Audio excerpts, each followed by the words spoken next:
Howdy, folks. I'm Ardent American Lady, angrily antagonizing, attacking ants. I'm Amber. You're more antagonizing ants for us to attack. I don't know why we're actually antagonizing them. They're ants. They'll eat us. We're just a little butterfly. I mean, butterflies are usually bigger than ants. Yeah, but ants have, like, teeth and jaws, and butterflies have little proboscis that they can use to eat nectar. I don't think that is a fair battle. Probably not, but hopefully you can get away. Let's get started. Yeah. Only until they learn how to fly. Oh wait, those are wasps. So folks, as you can see, Amber is no longer in the seat, and she can return to the Off-screen Amber. off-screen where she prefers to be. I mean, it was fun being on for a release week, and the release week shenanigans aren't completely over yet, but we'll talk more about that during tea time. Yes, let's get started. All right, folks, and our first letter is titled, Am I a Jerk for Telling My Boss That I'm Not Comfortable with Him Randomly Visiting My House?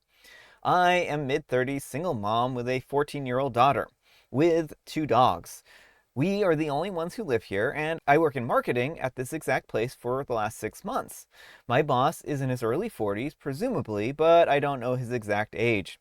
He might not be married because he doesn't wear a wedding ring, and I don't know for sure. Recently, my boss has been acting strange towards me. He doesn't want to talk to me at work anymore, and he prefers to come over to my house during the evenings and chat. I was fine with this the first couple of times, but I'm starting to feel uncomfortable about it because my other coworkers told me that he doesn't do it this way for them. Well, last night, his car parks in front of my driveway, and then he calls me and asks if I wanted to talk tonight. And I said no, and he drove off. Well, I call him back this morning. I'm on vacation until Monday because of the 4th of July, and I asked him to stop doing meetings this way because it's creepy and I'm not comfortable with doing it anymore. And he told me it's however he generally does it. Remember what I said, that my other coworkers don't have these kinds of meetings with him at their houses, and I felt uncomfortable. I decided to text a coworker that I'm friends with and ask her if I did anything wrong by telling him to stop, and she said that I'm acting like a coward. And now I think that maybe I'm overreacting at all of this and I should just let him visit for meetings. All right, folks, what do you think? Not the jerk. This is very creepy. Uh, there's no reason why he should be meeting you at your house for meetings. Like unless it was a case where it was convenient for OP, like OP was working from home and it was the only conveniently way to meet. But it seems like this is not something he does for the other workers. This is something he does just with OP. It feels more like he's trying to get with OP than anything else. Yeah, I mean, I think there might be some ulterior motives here, and I think that's what OP is kind of tuning into. And again, like, you don't have to meet with him at your house. I think that that's a overreach of, business Mm-hmm. and personal life. It's not really great to mix the two.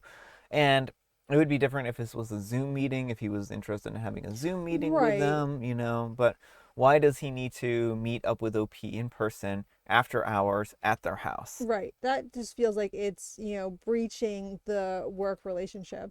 And again, like you said, it would be maybe different if they had really a big project they were trying to work on, and OP, for one reason or other, wasn't able to stay late at the office, right? And that might actually be a really kind and compassionate thing to do under the right circumstances, where he's like, we really have to get this project finished up. I know you can't stay late at the office. Would it be possible for us to meet up with you in the evening at your house so that we can hammer out the details and stuff like that? Acceptable, I think. Acceptable. But it doesn't sound like that's what's going on here. No, it doesn't. And so, I mean, it doesn't sound like this place probably has an HR department, but if they do, and the boss keeps insisting that this is just how he does meetings, it might be worth reporting it. It also might be worth looking into a new job because if there isn't an HR department and there's no one to keep him in check, this feels very creepy and like it could go bad quickly. Well, I mean, I think that OP should monitor the situation because if he stops now and doesn't do anything further, then OP doesn't need to do anything else, right? And Well, that's why I said like if he hmm keeps pushing this and being like, "Oh, this is just how I do my meetings." yeah. But it sounds like he's probably going to stop at this point in time, and hopefully OP gets a reprieve from this because it sounds like it's starting to make her very concerned.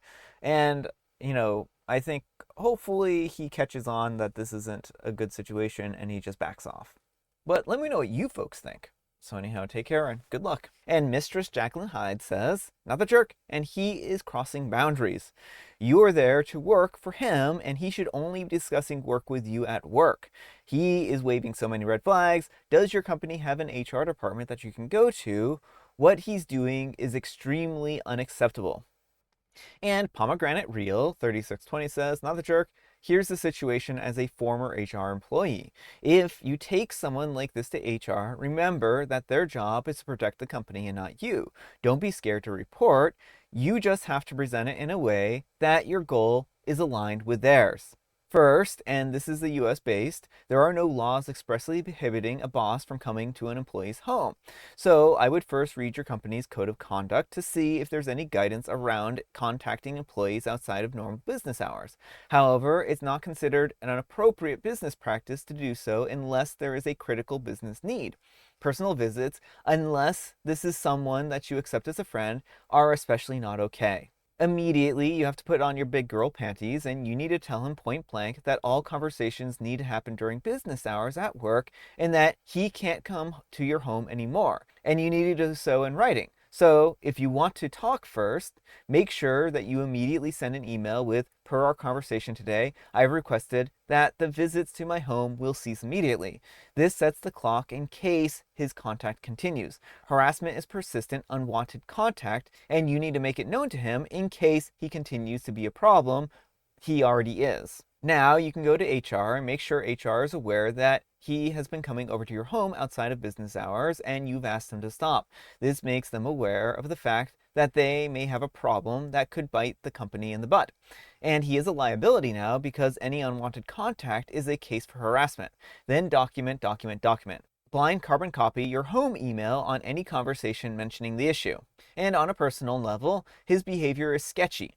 When my mom was a new divorcee and a single mom, I remember her getting calls at 11 p.m. at night from guys wanting to quote unquote come over. This was code for they thought that she was easy, desperate, and available, her words. Furthermore, it's just you and your teenage daughter. There's a reason why single women with daughters marry less often. That's not to say that his intentions are sinister, but they are concerning. You have to be an adult and stand up for yourself and your daughter. Protect your home and your peace. Make this guy know that what he's doing is not wanted. You will discuss work-related things at work and are not interested in a personal relationship. Good luck. All right, what do you think of that comment?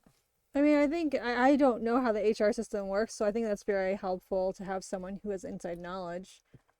Yeah, well, I thought through the text that it was pretty clear that OP has asked them to stop, and I think that that's also evidence. So I don't think that OP is actually that far off here. All right, folks, and our next letter is titled, Am I a Jerk for Not Letting My Niece Sew Me a Dress for a Big Career Moment Because She Doesn't Do a Good Job? I love my niece and I support her creative expression. I've told her that she could make me a dress for running around the house or running errands or hanging out, etc. I'm happy to wear something that she's made at times when it's appropriate. I've worn the acrylic scarf that she crocheted me for a few years now, and it's not because it looks good. She uses YouTube and TikTok tutorials, so she doesn't know how to work off of patterns, make tailoring adjustments, choose the right fabric, etc. On TikTok and other social media spaces, the cool thing to do is to announce that you've made a garment from ratty, thrifted sheets or using an old pair of shorts that you had lying around. Sometimes it looks good and sometimes it doesn't. But she doesn't take the time to do things like pressing or finishing the seams or trimming or sewing the ends, etc.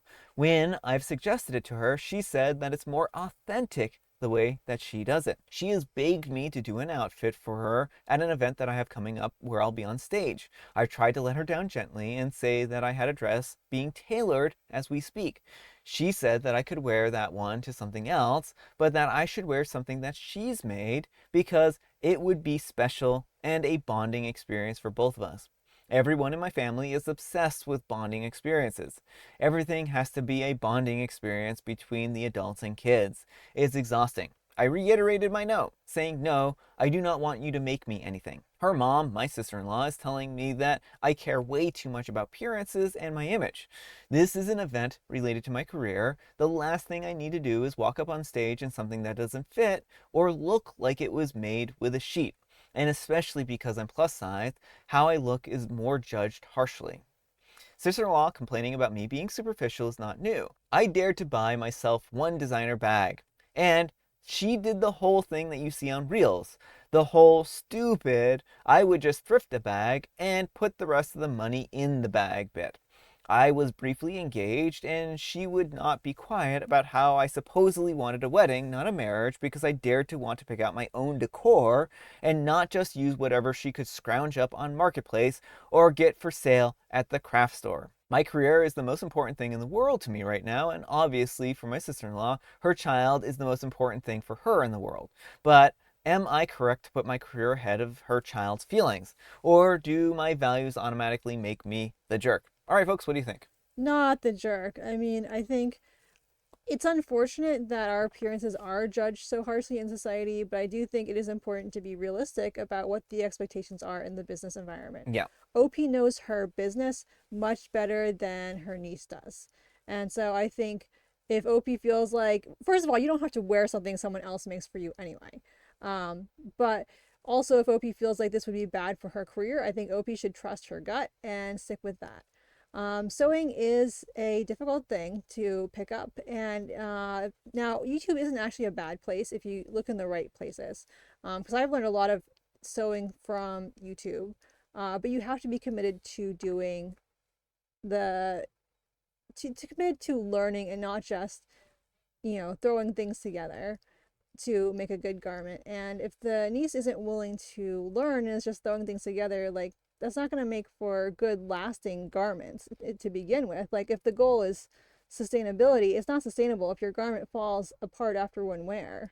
Well, and I think that's an important thing to bring up, and maybe that is something that OP could mention to their niece and say, look, if you want me to wear these garments, then they need to be good quality and they need to be finished. They need to be completely finished works. And when you learn how to actually finish a work properly, I'll wear it to a fancier event, right? And, pending that it looks actually decent. And OP, can talk to their niece and let them down, nicely. She's 17 though, right? Mm-hmm. I mean, she's basically an adult at this point in time. She can hear the word no and not feel bad about it, right? Or Like, she or should. she should be able to, right? Like everyone's gonna have disappointments in life, and she needs to learn that not everyone's gonna want to wear everything that she makes all the time. And OP is very supportive, it sounds like, and actually wears things that she's made. Mm-hmm. They are just choosing not to wear them for this one event. And the niece cannot have her way every single time, right? Right. The niece is allowed to wear whatever, like she can wear all the creations that she makes herself. If it's Mm-hmm. important to her that they get worn, she can make things for herself to wear. But she cannot expect other people to wear the items she makes. Yeah. But let me know what you folks think. So, anyhow, take care and good luck. All right, folks, and our next letter is titled, Am I a Jerk for Telling My Wife That I Won't Give Her Brother a Job After He Tried to Sue Me? I'm a 38-year-old male, and I'm a small business owner. About 4 years ago, my wife's brother Mike, a 33-year-old male, asked me if I had some work for him. I gave him a part-time job in my warehouse. Well, 2 months in, he started slacking, showing up late, disappearing during shifts, etc. Eventually, I had to fire him. The day after, I got served with papers. He was suing me for wrongful termination and emotional distress. The case got thrown out, and he never apologized and cut contact with me. Well, fast forward to now, Mike has a newborn, he's lost his job, and is struggling financially. My wife, a 35-year-old female, asked if I could let bygones be bygones and offer him to work again. And I said no. Not only did he lie in court documents, he could have ruined my business. She says that I'm being unforgiving and that family deserves a second chance. I said that if he needs the money, that we could help in other ways, but I'm not risking everything that I've built. She's now mad at me and saying that I'm making her choose between loyalty to me and her family. Am I the jerk for refusing to rehire someone who tried to take me down? All right, folks, what do you think? No, not the jerk. And I'm concerned that she doesn't see OP as her family. Because, like, oh, you're making me choose between you and my family. Well, OP is your family, Yeah. and he is kind of, generally your partner is the most important, or like if you have kids, that whole family unit is the family unit that supersedes your family of origin. And I don't understand how she doesn't see the issue here. Like he tried to sue OP before. If he and he's it sounds like he's not a good worker, and he is at risk of getting fired again if he's going to slack off again, and then OP's at risk of another lawsuit. That's not good for anyone involved. It wouldn't be good for her if OP were to suffer financial repercussions from another lawsuit. Yeah, I mean, I think that's really what the boils down to. I mean, I think you bring up a really good point about family and OP actually being family to their wife. I think that sometimes when people use that terminology, they might just mean like you're making me choose between my family of origin and you, for instance, right? And like sometimes those choices do need to be made though, right? Mm-hmm. Sometimes you do have to make those firm lines in the sand, right? Right, Like, especially when there's someone who's making an unreasonable demand. yeah. You cannot expect someone to hire you just because they're family. In fact, it's oftentimes a very bad idea to hire family. Yeah, and I mean, I think that OP is looking out for themselves and their family, their wife and probably kids as well. If they lose their business or their business gets shut down, then what does that mean? That means that she is going to be without a home, right? Like that's really, or I mean, maybe she works too. I mean, that may be, the case, but it's going to be much more difficult financially for them, right? Right, and I don't know, if my brother had tried suing you, I'd be pretty unhappy about that. I would not be expecting you, not that you have a job to give him, but you know what I mean. Like if I was in her shoes, I would be furious with my brother, and it would not be being like, "Oh, can't you just give him one more chance?" I'd be worried. I'd be like, "I don't want to go through that mess again." Mm-hmm. But let me know what you folks think. So anyhow, take care and good luck. And Corin the Frog says, not the jerk, he's already proven that he would not be an asset to your business in any way, and he cannot be trusted. I'm guessing that he didn't even give you an apology and is expecting a second chance that he hasn't earned. And Structure Key 2739 says he may also try to sabotage OP's business since he sounds like a profound jerk. I don't even know if he's the one asking for this job, to be quite honest. It sounds like OP's wife is suggesting it. Yeah, it could be either way. It could be that he's the one putting a bee in her bonnet and trying because he thinks that OP will listen to her over him, or it could just be her trying to volunteer OP's services because Mm-hmm. family helps family. And Nefarious Fresh 24 says, you are not making her choose. Her loyalty should be to you. If she thinks that she has to make a choice between you and her deadbeat brother, who seems to be a real piece of work, although he apparently does not like work, says more about her than it says about you. Not the jerk, but tell your wife that if she feels like she has to make a choice, she better be prepared to follow through and accept the consequences. And Stunning Count 4096 says, don't understand the choice. Not like he left poor reviews on Google Review. Brother-in-law sued her husband in court and now is upset that he won't rehire him. I hope she follows through then. All right, folks, it is tea time. Grab your beverages of choice. I've got some tea right here, and Amber, she has a joke. She doesn't have a I joke. do have a joke. She doesn't. She's unprepared, just What? like Amber, the slacker. You're so rude. What did the writing utensil say to request a meeting? Oh, what did the writing pencil or utensils say? Well, I mean, they said, I'm going to pencil you in, and then they did. Well, can you pencil me in? Because they're requesting a meeting. Hmm. And it's Mechanical Pencil Day today, and also Oh, National Bikini Day. wow. So don't make a bikini out of mechanical pencils, but do wear a bikini and have mechanical pencils ready for you on the beach. I don't know. They might work out. Maybe they won't. I don't really know. I've never brought mechanical pencils to the beach before. And I have Earl Grey. I also don't think you've worn a bikini on the beach before, so. Maybe I have. Maybe I haven't. Oh, and folks, Amber has something to say during tea time. So tonight, Brian and I are going to be doing a little virtual book launch for my book. So it will be kind of like when we do our live streams, except instead of talking about Reddit stories, we'll be talking about my book. It's just kind of a cozy chat and Q&A thing. Maybe read a little excerpt of it. So if you want to come join us, it'll be at 6 p.m. Eastern. Would love to have you. And it'll be over on my YouTube channel. Yes. All right, folks, that's all the time we have for today. Thank you so much for watching. Happy Spectacular Saturday, folks. I hope your Saturday is off to a spectacular start. Amber, we need some kind of moral advice and or guidance, and please have it on jobs. if you're hoping to work for someone again someday, maybe don't try suing them. I think that works. I think that works. Thanks so much for watching, and we'll see you all tomorrow. Bye!